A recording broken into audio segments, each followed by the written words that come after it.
اس سے پہلے آیت کریمہ میں گفتگو رہی ایاک نعبد و ایاک نستعین، اے اللہ ہم تیری عبادت کرتے ہیں۔ عبادت کا معنی اور عبادت کے درجات اور ہم کیوں لفظ آیا، میں کیوں نہیں آیا، اس پر گفتگو رہی۔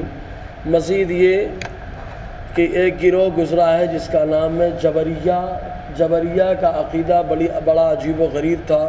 وہ عقیدہ یہ تھا کہ بندہ کچھ نہیں کرتا، بندہ مجبور محض ہے، وہ بندہ خالی ایک پتھر کی طرح ہے، وہ مجبور ہے بندہ۔ تو اللہ تعالیٰ نے اس کا بھی رد کر دیا، کیونکہ رب فرماتا ہے میرا بندہ کہتا ہے ایاک نعبد، ہم تیری عبادت کرتے ہیں، مطلب بندہ عبادت کرتا ہے، مجبور محض نہیں ہے، اس کے افعال اس کے بدن سے، اس کے اعضاء سے ظاہر ہوتے ہیں۔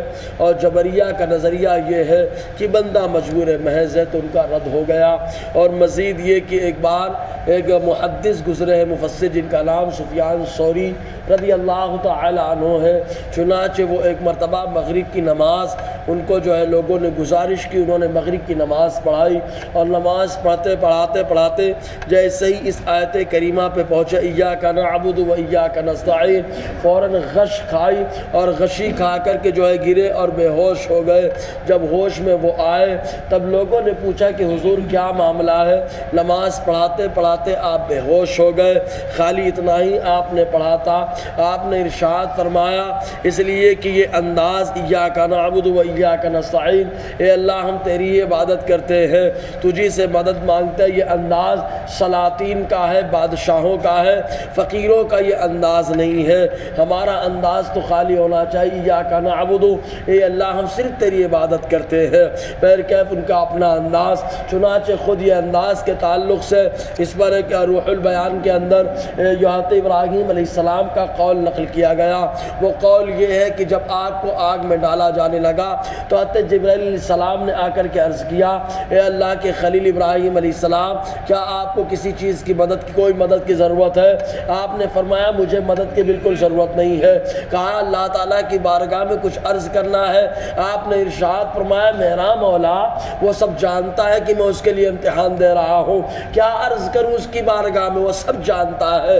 تو کہا دیکھو یہاں اللہ تعالیٰ کی عبادت تو کر رہے ہیں لیکن مدد کا سوال بھی نہیں کر رہے ہیں۔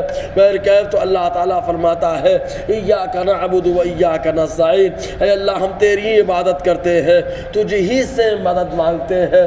اب یہاں پر ایک بات قابل غور، مدد صرف اللہ ہی سے ہے، اللہ ہی معاون و مددگار ہوتا ہے، لیکن عبادت کو پہلے رکھا گیا، مدد کو بعد میں رکھا گیا۔ اس کی وجہ کیا ہے؟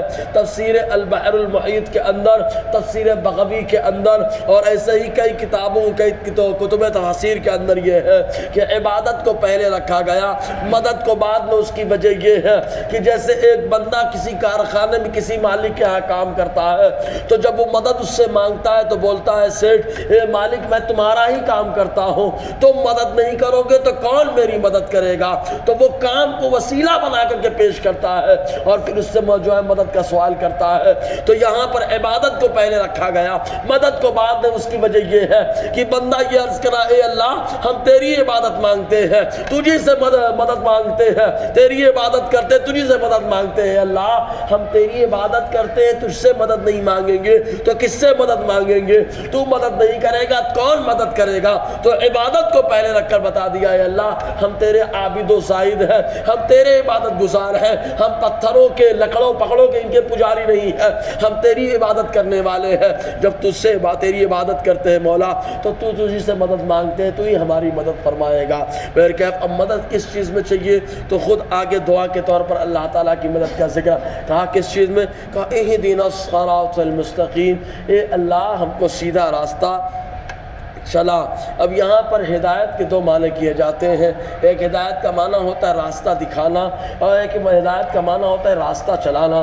راستہ دکھانے میں آدمی کبھی کبھی بھٹک جاتا ہے، لیکن راستہ جب چلایا جاتا ہے تو برابر چل کے منزل تک پہنچ جاتا ہے۔ مثال کے طور پر ایک آدمی خیر النساء سے رضا مسجد تک جانے کے لیے جو انجان راستہ نہیں جانتا ہے تو اس نے کہا ہمیں جانا ہے، تو ہم نے اشارہ دے دیا ادھر ادھر چلے جائیے پہنچ جائیں گے آپ۔ یہ ہے راستہ دکھانا، دکھانے والا تو جانتا ہے لیکن دیکھنے والا دھوکہ کھا سکتا ہے۔ لیکن اگر بول دے کوئی کہ میں وہیں جا رہا ہوں، آؤ میرے ساتھ چلو، تو یہ راستہ چلانا ہو گیا۔